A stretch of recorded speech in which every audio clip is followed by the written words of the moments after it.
They were wiped out by a race of sentient machines. The Reapers. The Reapers? But I have never heard of. How do you know this? What evidence do you have? There was a damaged Prothean beacon on Eden Prime. It burned a vision into my brain. I'm still trying to sort out what it all means. Visions? Yes, that makes sense. The beacons were designed to transmit information directly into the mind of the user. Finding one that still works is extremely rare. No wonder the Geth attacked Eden Prime. The chance to acquire a working beacon, even a badly damaged one, is worth almost any risk. But the beacons were only programmed to interact with Prothean physiology. Whatever information you received would have been confused, unclear. I am amazed you were able to make sense of it at all. A lesser mind would have been utterly destroyed by the process. You must be remarkably strong-willed, Commander. Okay, this isn't helping us find Saren or the conduit. Of course, you are right. I am sorry, my scientific curiosity got the better of me. Unfortunately, I do not have any information that could help you find the conduit, or Saren. I don't know why Saren wanted you out of the picture, but I think we'll be a lot better off if we bring you along.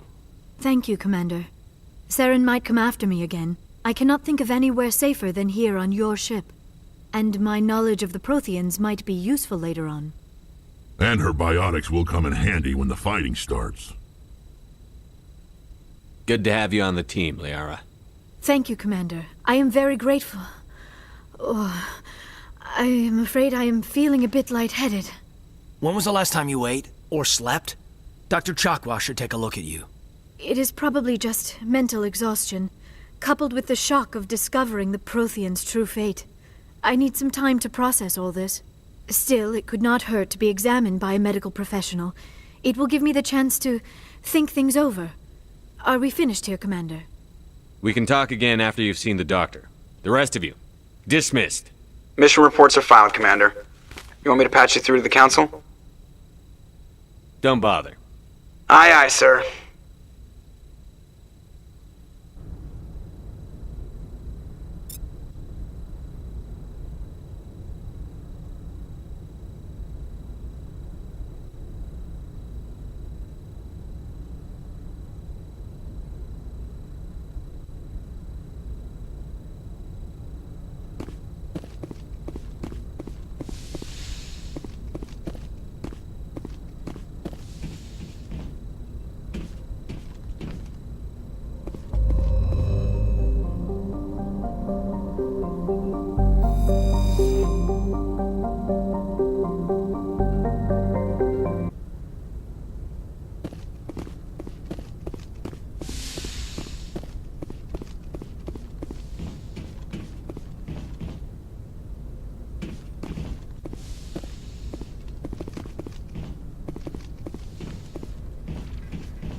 Yes, Commander? Is there something you need? How well do you know the Lieutenant? I'd never worked with him before this mission. But he has an impressive service record, over a dozen special commendations. Tends to keep to himself, though. Maybe because of the headaches. It's not easy being an L2. What does that have to do with it?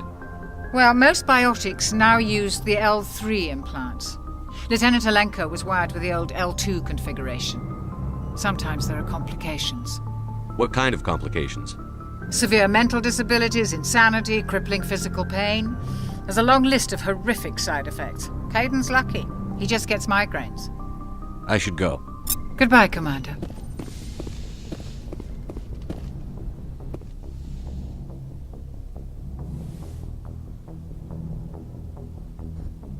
I never properly thanked you for saving me from the Geth, Commander. If you hadn't shown up, I'm just glad we got there in time. so am I. I know you took a chance bringing me aboard this ship. I have seen the way your crew looks at me. They do not trust me. But I am not like Benezia. I will do whatever I can to help you stop Saren. I promise. Don't worry, Liara. I trust you. I know you won't let me down. It means a lot to hear you say that, Commander. Thank you. Tell me about yourself, Liara. Me? I am afraid I am not very interesting, Commander. I spend most of my time on remote digs, unearthing mundane items buried in long-forgotten Prothean ruins. Sounds dangerous. And lonely. Sometimes I would run afoul of indigenous life forms or stumble across a small band of mercenaries or privateers, but I was always careful. Until the Geth followed me to Artemis Tau, I never found myself in any situation my biotics could not handle. As for the solitude, well, that is one aspect that most appealed to me. Sometimes I just need to get away from other people. You don't like other people? I suppose it comes from being a matriarch's daughter. People expected me to follow in Benezia's footsteps. They wanted me to become a leader of our people. Matriarchs guide their followers into the future. They seek the truth of what is yet to come. Maybe that's why I became so interested in the secrets of the past. It sounds so foolish when I say it out loud. It sounds like I became an archaeologist simply to spite Benezia. All children rebel against their parents. It's a natural part of growing up. Aha, you share the wisdom of the matriarch, Shepard. That is exactly what Benezia said when I told her of my decision. But there was more to it than that. I felt drawn to the past. The Protheans were these wondrous, mysterious figures. I wanted to know everything about them. That is why I find you so fascinating. You were marked by the beacon on Eden Prime. You were touched by working Prothean technology. Sounds like you want to dissect me in a lab somewhere. What? No, I did not mean to insinuate. I never meant to offend you, Shepard. I only meant that you would be an interesting specimen for an in-depth study. No, that's even worse. Calm down, Liara. I was only joking. Joking?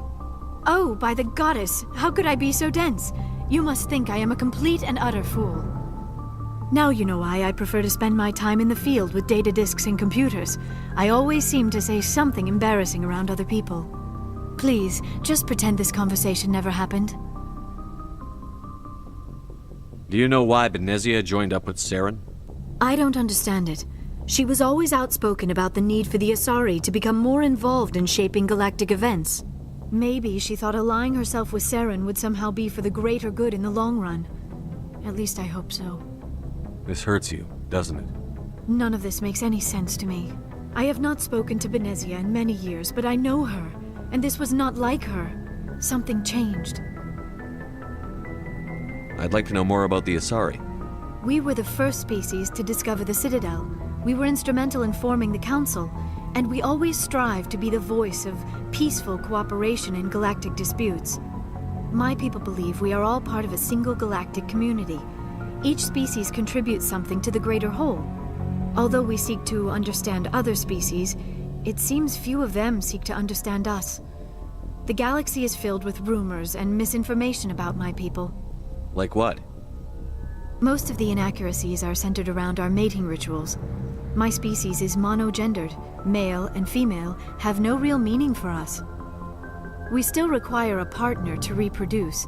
This second parent, however, may be of any species and any gender. I don't understand. Your species can mate with anyone? Mating is not quite the proper term, not as you understand it. Physical contact may or may not be involved, but it is not an essential element of the union. The true connection is mental. Our physiology allows us to meld with other beings. We can touch the very depths of their minds. We explore the genetic memory of their species. We share the most basic elements of their individual and racial identities. We then pass these traits on to our daughters. It is how we learn to grow as a species and how we develop a greater understanding of other races. What happens to your partner after the union? Every relationship is different. Some unions are a single encounter with both parents parting ways afterwards. Others can be more long-term. Sometimes an Asari and her partner will stay together for many decades. Do you know who Matriarch Benezia chose as her partner? She rarely spoke of her partner. Though I know my father, if you want to use that term, was another Asari. I thought you always needed another species to serve as one of the parents. Think about it, Shepard. If we were not able to mate with our own species, we would have died out long before we ever mastered spaceflight and left our homeworld.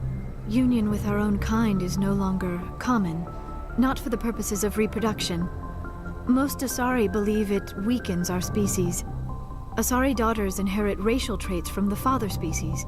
If both parents are Asari, then nothing has been gained, or so conventional wisdom would hold. I am what is sometimes called a pureblood. Though no Asari would ever be cruel enough to say the word to my face, it is a great insult among my people. It is possible Benezia's partner was embarrassed by their union. She may have been too ashamed to publicly acknowledge me as her offspring. Maybe she wanted to meet you but couldn't. Something could have happened to her. Maybe she passed away. You might be right. I hope you are. But I have no way to know for sure. Benezia never spoke of her partner. Whatever happened, it caused her too much pain to dwell on it. She raised me by herself, though that is not uncommon. Many Asari raise their children alone, particularly if the father species is short-lived. Often the partner will pass on long before the child reaches maturity. You Asari live for 1,000 years. What happens when your partner dies? Few sapient species live as long as my kind. We have learned to take a philosophical approach to our unions. We do not focus on the inevitable loss of our partners. Instead, we enjoy the time we spend with them. And even after they're gone, a part of them lives on in us. The union is a connection that transcends both time and space. I should go. Goodbye, Shepard.